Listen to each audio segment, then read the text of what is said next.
SpaceX chief courts conflict with an alphabet soup of government agencies and generally gets away with it. By Susan Pulliam, Rebecca Elliott, and Ben Foldy. April 28, 2021, 11:39 a.m. Eastern Time.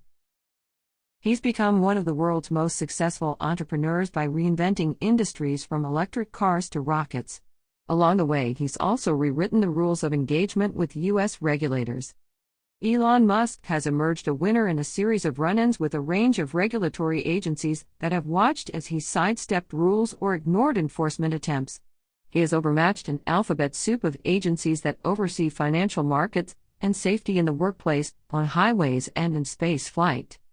Most chief executives try to avoid regulators, or at least stay in their good graces. Many accused of overstepping have paid fines or agreed to make improvements.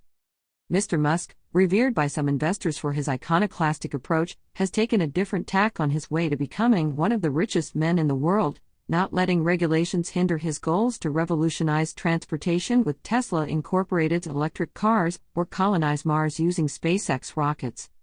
Federal agencies say he's breaking the rules and endangering people. Mr. Musk says they're holding back progress. The National Transportation Safety Board determined that Tesla and a key regulator, the National Highway Traffic Safety Administration, are failing to implement the NTSB's recommendations to prevent misuse of the company's advanced driver assistance system. Both agencies are investigating a recent fatal crash involving a Tesla in Texas. The Federal Aviation Administration criticized SpaceX for launching a rocket in December without a proper FAA license. Mr. Musk ridiculed the FAA Space Division in a tweet as fundamentally broken. Crude remarks. Mr. Musk stands out even when measured against other Silicon Valley titans who have long bridled at regulators. Rather than engaging in a give and take with government authorities, Mr. Musk's default response includes making public, sometimes crude, remarks via Twitter disparaging them. After the Securities and Exchange Commission asked for information on whether Tesla was monitoring Mr. Musk's public messages, as required under an amendment to a 2018 consent decree, the billionaire last summer tweeted an apparent reference to a sex act, SEC three-letter acronym. Middle word is Elon's.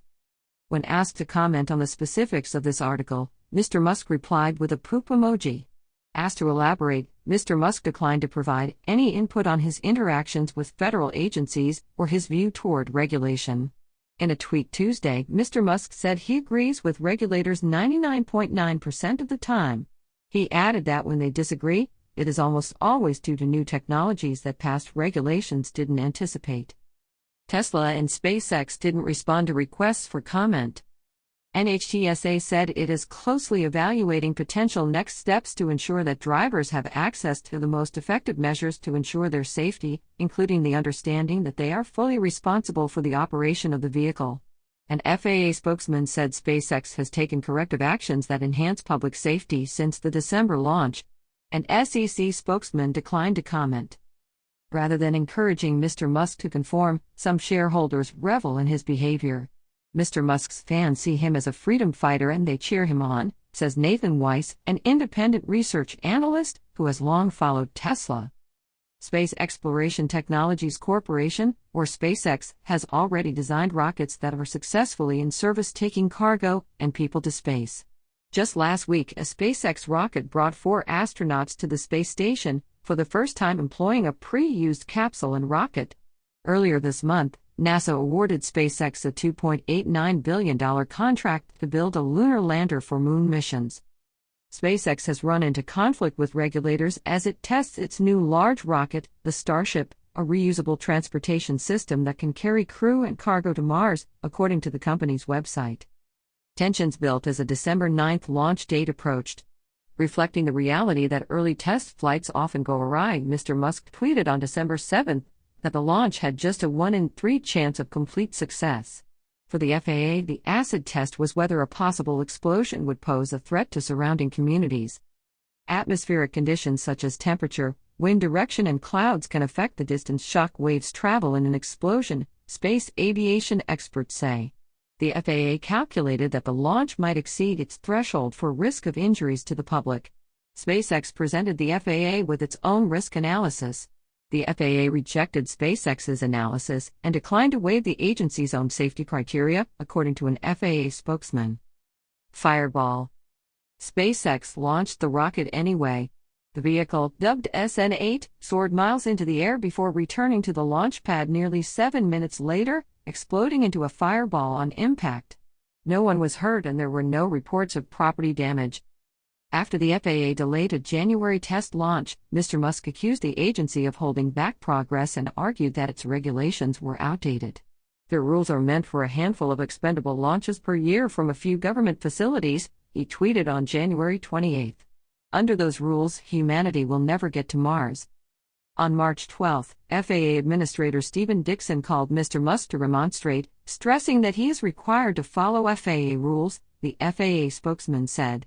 According to FAA briefings before 3 congressional panels, SpaceX has changed its pre-launch procedures to avoid a repeat of another unlicensed launch.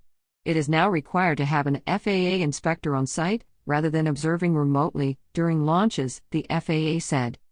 On March 21, after hearing input from commercial space companies including SpaceX, the FAA streamlined its licensing requirements. Since the December flight, 3 other SpaceX Starship rockets launched under FAA license in Boca Chica. Each exploded upon returning to the launch pad.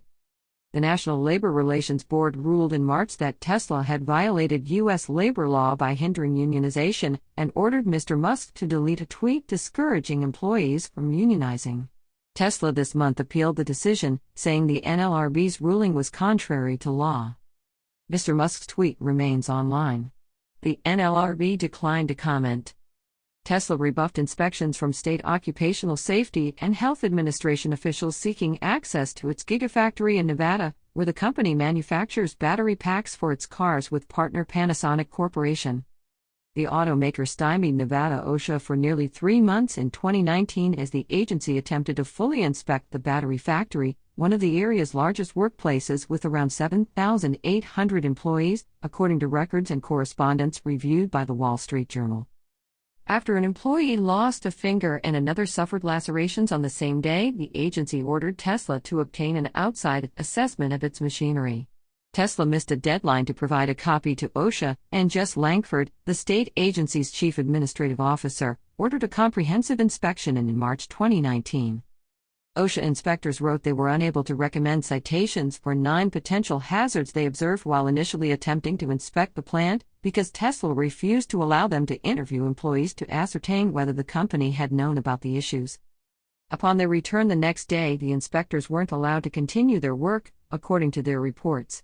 Tesla lawyer Yesenia Villaseñor said the agency lacked a legal justification for the inspection, and it was on hold until that issue was resolved, according to inspector reports and email correspondence. When asked to sign a form stating that Tesla was denying entry, company representatives refused, one inspector noted in his report. A Nevada OSHA spokeswoman said most employers don't interact like Tesla and instead grant access to inspectors when asked. Employers are legally required to comply with OSHA requests for inspections, interviews, and documents, she said. The Reno Gazette-Journal first cited Nevada OSHA's inspection difficulties. Mr. Langford declined to comment beyond OSHA's statement. Ms. Villaseñor didn't respond to requests for comment. After a series of standoffs over the next few weeks, Nevada OSHA obtained an administrative warrant from a judge on May 20 to perform a comprehensive inspection. The next morning, an agency supervisor brought the warrant and a sheriff's deputy along to inspect the plant, according to the sheriff's body camera footage reviewed by the Journal. As they waited for a Tesla representative to meet them at the gate, the deputy said he was sympathetic to the OSHA inspectors, the camera footage shows. Entry denied. They're difficult, they're the same way with us, the deputy said. Despite the warrant, a Tesla manager again denied entry. Tesla met with state political officials including the Nevada Attorney General, according to Ray Firo, a former official with Nevada's Department of Business and Industry, who attended the meeting. Officials agreed to let Tesla limit the scope of the inspection while reporting to the judge that OSHA had the cooperation it needed, Mr. Firo said. The inspections later yielded 3 citations, 2 for refusing to provide documents like injury records and 1 for an unsafe fall hazard. Again, inspectors noted that Tesla didn't allow interviews of employees that might have led to other citations. OSHA still hasn't performed a comprehensive inspection of the plant, the spokeswoman said. One of the higher-profile issues facing Tesla today involves its advanced driver assistance features. Dubbed Autopilot, the system has drawn repeated regulatory scrutiny after being linked to a series of accidents. In some ways, this reflects an emerging area of safety oversight that lacks clear regulatory rules, according to Chris Poland, the NTSB's Deputy Director of Highway Safety, who gave credit to Tesla engineers for sharing data and technical expertise when requested. After a fatal 2016 crash in Florida, the NTSB found that the company's technology contributed to the accident by allowing the driver to go long periods without his hands on the wheel. NHTSA, for its part, said Tesla had tried to design a system that would keep drivers from misusing Autopilot. The NTSB urged 6 automakers to clamp down on how drivers could use their driver assistance systems. Every company but Tesla responded in a way that satisfied the agency, outlining steps they took to reduce misuse of the systems. By not preventing Autopilot from being used in situations it wasn't designed for, Tesla created a system designed to fail because of the foreseeable misuse of the system, the NTSB said. Texas crash.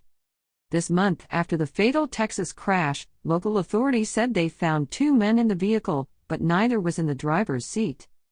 The crash left questions about whether or how the vehicle could have been operating without anyone behind the wheel. A Tesla executive said Monday that someone likely was in the driver's seat at the time of the crash. The incident remains under investigation. Mr. Musk has tweeted that early data indicated that Autopilot wasn't enabled. After a 2018 crash that was being investigated by the NTSB, Tesla published initial data on the accident and said on its website that drivers with its Autopilot hardware were 3.7 times less likely to be involved in fatal crashes. Auto safety experts and statisticians have questioned Tesla's claims. After the post, NTSB Chairman Robert Sumwalt called Mr. Musk, asking the company to stop divulging information about the investigation, according to an NTSB letter to Tesla. When Tesla again shared information publicly, Mr. Sumwalt told Mr. Musk he was revoking Tesla's status as a partner in the investigation. Mr. Musk hung up on him, Mr. Sumwalt said later in a speech. Responding to criticism, Tesla said the company chose to withdraw from the investigation and that the agency was more concerned with press headlines than actually promoting safety.